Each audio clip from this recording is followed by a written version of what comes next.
I have to say this, and I'll sit down. Back during slavery, when black people like me talked to the slaves, they didn't kill him. They'd send some old house Negro along behind him to undo what he said. You have to read the history of slavery to understand this. There were two kinds of Negroes. There was that old house Negro and the field Negro.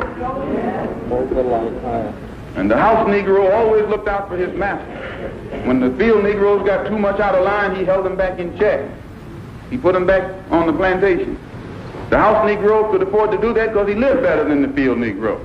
He ate better, he dressed better, and he lived in a better house. He lived right up next to his master in the attic or the basement. He ate the same food his master ate and wore his same clothes. And he could talk just like his master. Good diction. And he loved his master more than his master loved himself. That's why he didn't want his master hurt. If the master got sick, he'd say, "What's the matter, boss? We sick?" He was as sick as the master.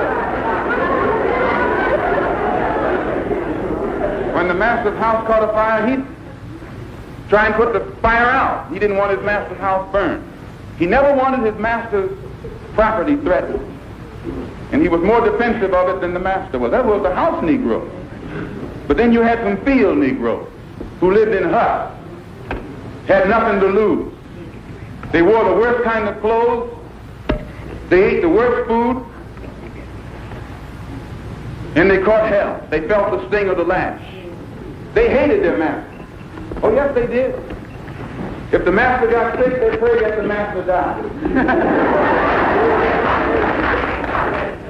If the master's house caught a fire, they prayed for a strong wind to come along. This was the difference between the two. And today you still have house Negroes and field Negroes.